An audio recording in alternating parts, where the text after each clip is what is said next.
Hello friends, नमस्कार। आप सभी को स्वागत है इस चैनल पर। दोस्तों, आज के इस वीडियो में हम लोग देखने वाले हैं इंडियन पॉलिटी यानी कि भारतीय राज व्यवस्था। दोस्तों, ये नोट्स अपने हाथों से तैयार किया है और उस बुक का नाम है एम लक्ष्मीकांत बुक, जो कि चैप्टर नंबर 1 का ये टॉपिक है। दोस्तों, इस टॉपिक से रिलेटेड 2 वीडियो ऑलरेडी हम अपलोड कर दिए हैं। यदि आप उन दोनों वीडियो को नहीं देखे हैं तो आप उस दोनों वीडियो को भी देख लीजिएगा, ताकि इस वीडियो का लाभ आपको पूर्ण रूप से मिल सके। ठीक है।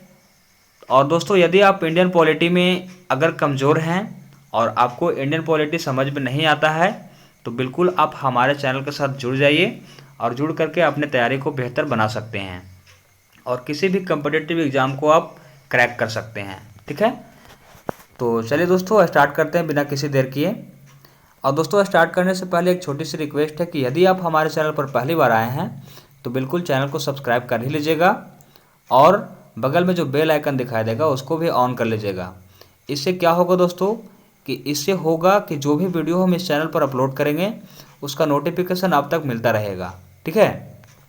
तो चलिए दोस्तों, वीडियो को स्टार्ट करते हैं।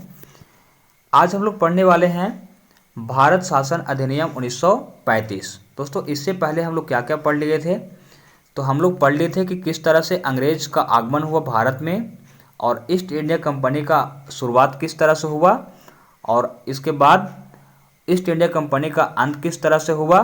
इन सभी के बारे में हम लोग चर्चा पिछले वीडियो में कर चुके थे। ठीक है। तो यदि आप उस वीडियो को नहीं देखे हैं तो आप उस वीडियो को जा कर के देख लीजिएगा, तभी ये वीडियो का आपको लाभ मिल सकेगा। ओके। तो चलिए स्टार्ट करते हैं। इस अधिनियम में पूर्ण रूप से उत्तरदायी सरकार का गठन किया गया, यानी भारत शासन अधिनियम 1935 में पूर्ण रूप से उत्तरदायी सरकार का गठन किया गया, जिसमें 321 धाराएं थी और 10 अनुसूचियां थी। ठीक है। अब इस अधिनियम की विशेषता क्या क्या था, इसके बारे में देख लेते हैं। इसमें पहला विशेषता था कि अखिल भारतीय संघ की स्थापना की गई और इस अधिनियम में 3 अनुसूचियां तैयार किया गया। ओके। वो कौन कौन से सूचियां था दोस्तों, तो पहला सूची थी संघ सूची, दूसरा राज्य सूची और तीसरा समावर्ती सूची। संघ सूची में कितना विषय था, तो संघ सूची में 59 विषय थे और राज्य सूची में 54 विषय थे और समावर्ती सूची में 36 विषय थे। और भी बहुत सारे विषय थे। वो जो छूट गया था उसको वायसराय के पास हस्तांतरित कर दिया गया। ओके। लेकिन क्या हुआ दोस्तों कि यह संघीय व्यवस्था जो था वो कभी अस्तित्व में नहीं आई, क्योंकि देशी रियासतें, इसका कारण क्या था, क्योंकि देशी रियासतें शामिल होने से साफ साफ इनकार कर दिया था। ठीक है। इसका अगला विशेषता क्या है, अगला विशेषता है कि द्वैत शासन व्यवस्था प्रांतों में समाप्त कर दिया गया तथा प्रांतीय स्वायत्त शुभारंभ किया गया। नेक्स्ट हम लोग बात कर लेते हैं अगला विशेषता।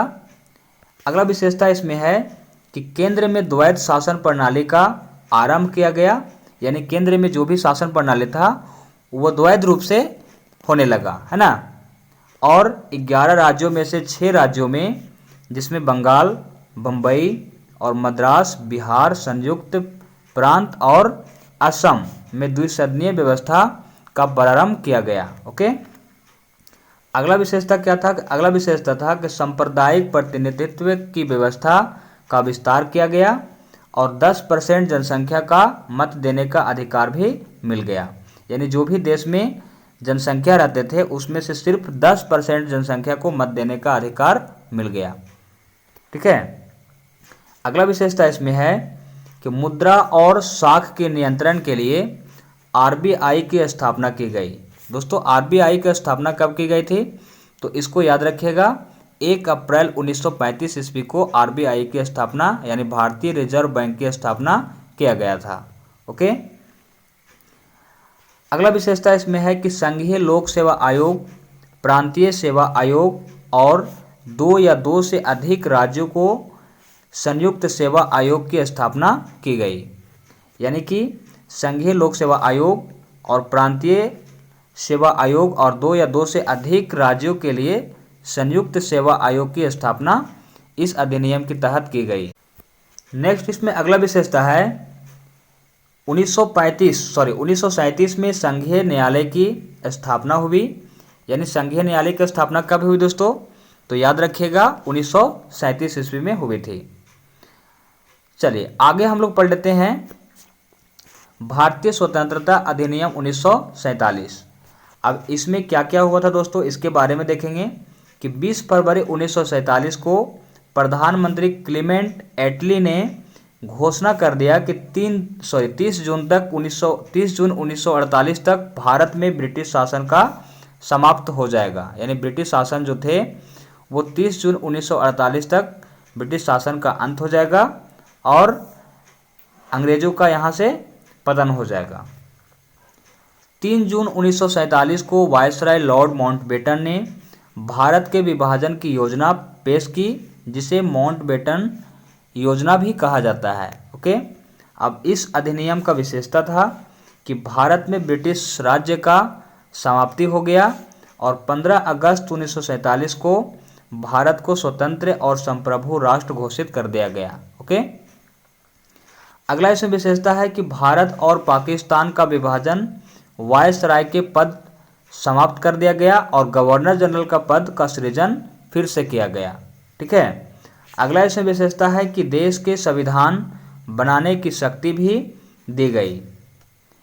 अगला विशेषता है कि ब्रिटेन में भारत का सचिव का पद समाप्त कर दिया गया और सभी शक्तियां राज्य सचिव को हस्तांतरित कर दी गई। ठीक है, अगला इसमें विशेषता है कि भारतीय रियासतों को यह शक्ति दी गई कि वह अपने किसी भी डोमिनियन में मिल सकती है और स्वतंत्र रह सकती है या स्वतंत्र रह सकती है। यानी भारतीय रियासत, जितने भी रियासत थे वो किसी भी क्षेत्र में मिल सकते हैं, यानी किसी भी, चाहे भारत हो चाहे पाकिस्तान हो, किसी भी डोमिनियन में मिल सकती है या स्वतंत्र भी रह सकती है। ठीक है, अगला इसमें विशेषता है कि भारत के गवर्नर जनरल एवं प्रांतीय गवर्नर जनरल को राज्य का संवैधानिक प्रमुख नियुक्त किया गया और शाही उपाधि को, जैसे भारत का सम्राट, ये शब्द जो था वो समाप्त कर दिया गया।